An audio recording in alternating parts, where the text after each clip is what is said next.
Working on the BirdBox today. There's a little bit of play in the steering, and I did upgrade the steering shaft previously to a U-joint style steering shaft. It's actually a Jeep steering shaft.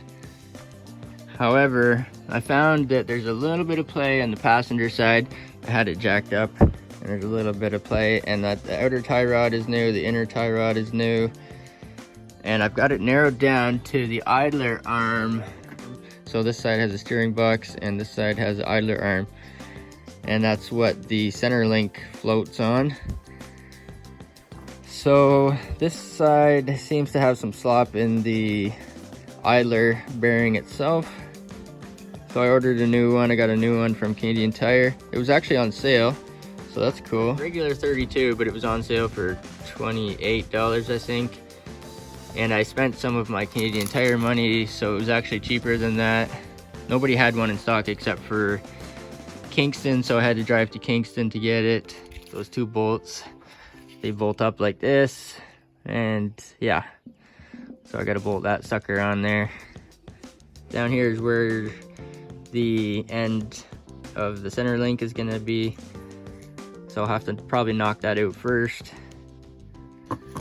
But other than that, it's just like one nut here, two nuts here, and Bob's your uncle and Sally's your sister.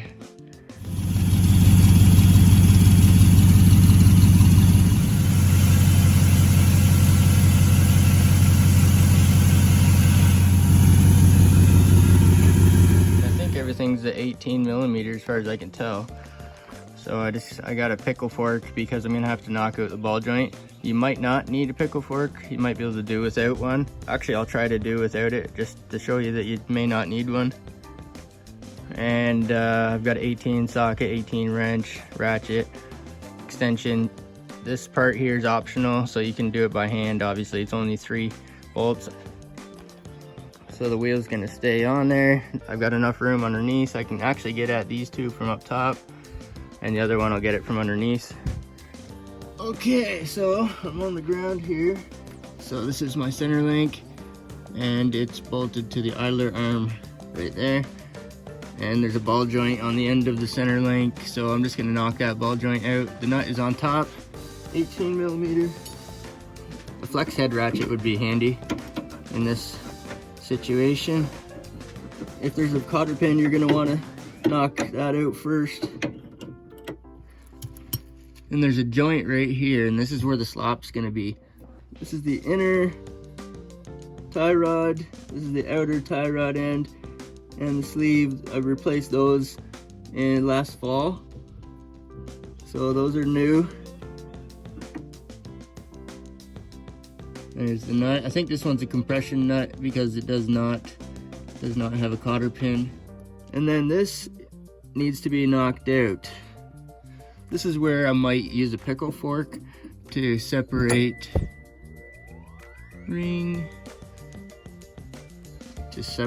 these two here, and put a pickle fork in there, and the wedge will separate them.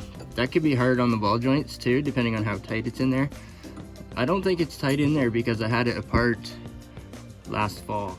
It's not going to be seized in there or anything. Sometimes you can use a hammer and just basically rattle the joint.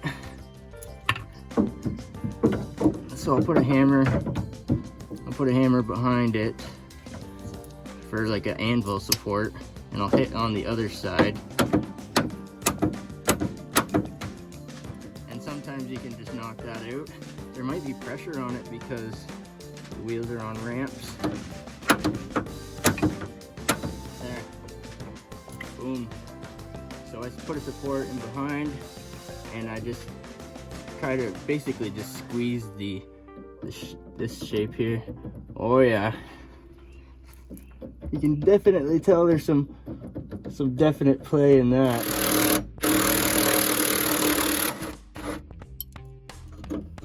There's a peekaboo hole in the wheel well, in the inner wheel well, so you can just stick a socket in the hole there. And this nut, you can't see it as good from here, but you can get at it no problem from up top. I can get at it no problem from down here as well. I might just use the open end on this one.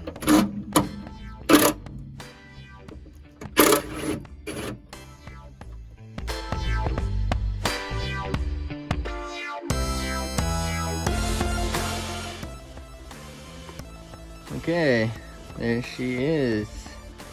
So it's not hard to tell that this is the dirty old greasy one, and this is the new one here. I believe this one is made in USA. It's got a nice big joint down here. It seems to be bigger than this one, but this one has some type of a nut on it. I heard that some of them may be adjustable.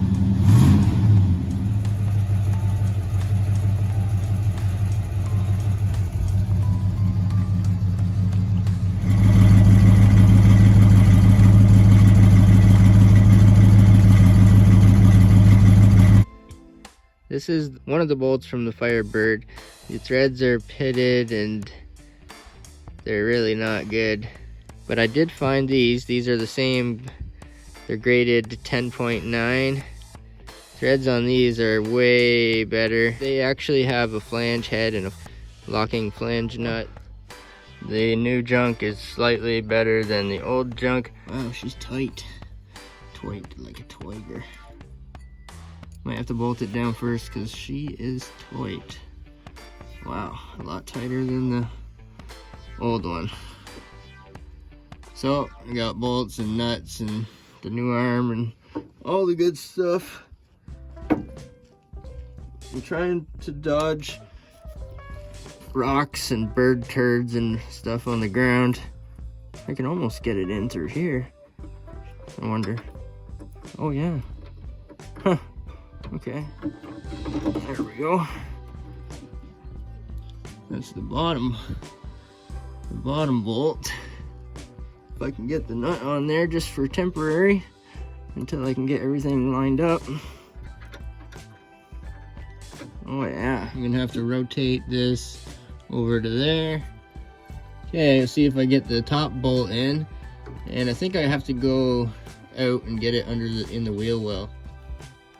You should see me struggle laying in the ground.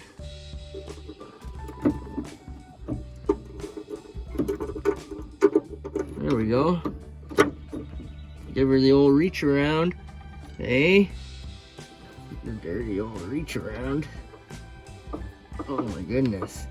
Can I get the nut on? I'll go up top.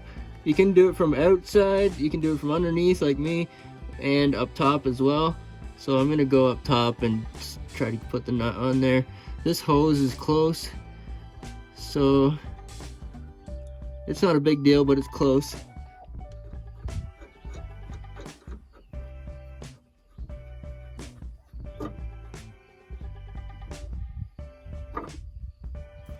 Okay, got the nuts on, or get them started anyway. Got the 18 wrench. So I'm just gonna snug this up just a little bit.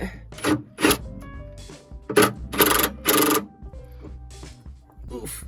Okay, things are starting to shape up here. Make sure it's where I want it first, and then I'll tighten up the top one, and this will follow suit on this end here. So you can see there's a slot. It's adjustable, this arm. And I want mine to be almost at the bottom, not quite at the bottom, but almost at the bottom of the slots. So I'm just gonna see where I'm at here. That's bottom. So I'll just go up just a hair. I don't know, something like that. And then I'll see if I can hold it there and snug it up somehow. Oof. Struggle is real. Watch me struggle. So I'm gonna do the bottom one first, just because I think that's where I want it, and I can access the bottom one pretty easy. Or tighten them.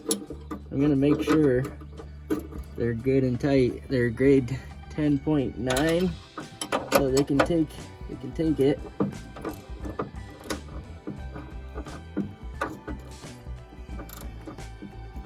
maybe this is something that you should be putting the torque wrench on. Whew. There is a compression nut, a new one that comes with the idler that goes on here. Go ahead and land, you stupid mosquito. Kill confirmed. Got him. Anyway, if I go to put a compression nut on here, I'm pretty sure the ball joint's gonna spin. It seems pretty tight, this ball joint, but they will spin in the ball because the taper is the only thing that's gonna hold it from spinning on the ball. I might have to clamp it together so it doesn't spin. I think that's an 18. Yeah, that's an 18. And it's starting to spin already. Frig sakes, figured that would happen. So you can clamp these together. If I can find a good clamp, that might help. It's still spinning, so I don't have it up in there tight enough. I tried tapping it with a hammer a couple times just to seat it up into the tight taper. However, I'm gonna try putting some washers on here and see if that'll draw it up into the, before it gets tight on the top of the nut, compression nut. If I had a castle nut, that would be the bee's knees, that would work. But the compression nut is really tight on the threads. Let's try this. See if that helps. Oh yeah, I think it's working. Oh yeah, feels pretty snug. I think that's working. So now I can back it off and remove those washers if I think it's tight up into the taper. Now put the nut back on without the washers and see if that'll work. I just don't want the ball joint to spin when I'm tightening it.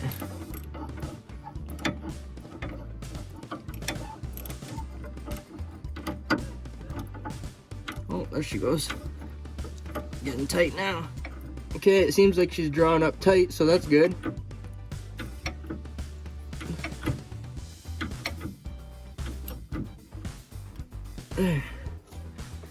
Okay. I'm just gonna double check these ones up here. Grease fitting, make sure it's tight. It's already pre-greased. It wouldn't hurt to put a little bit in there if you had a grease gun. So this is an 18, this is an 18. Just make sure that this is real snug, because I sure as frig don't want that coming loose. Ooh. Oh yeah.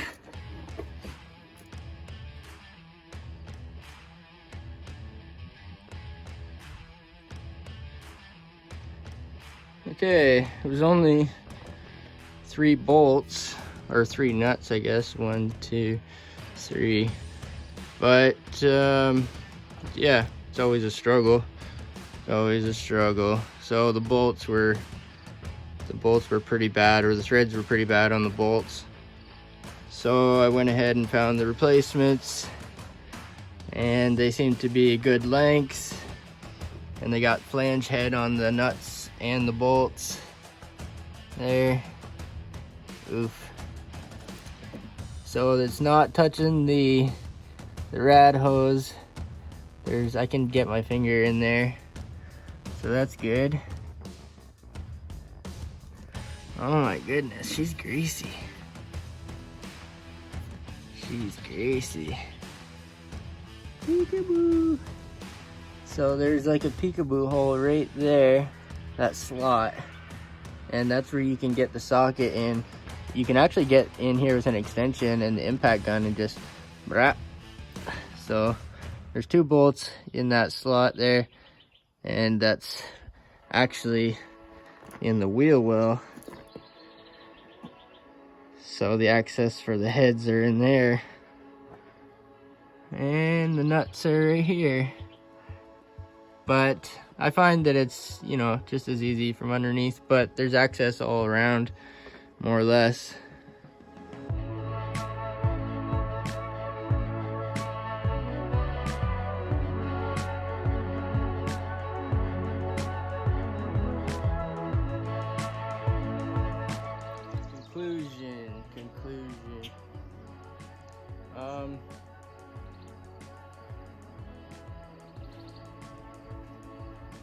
Well, there's the old one, and she sure is crusty. Not sure if that's ever been replaced. I think it has been replaced because it has a grease fitting on it. But we got the new one on, and yeah, I snugged her up real good, so hopefully I don't die, because that would suck. But the new one's on, and it's a lot tighter, that's for sure. And yeah, Bob's your uncle, Sally's your sister. From this angle, you can't really tell if it's a Camaro or a Firebird. So I'll just check the alignment, but I don't think it's probably changed too much. Just give her the old measuring tape on the front of the wheel and the back of the wheel.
And Bob's your uncle.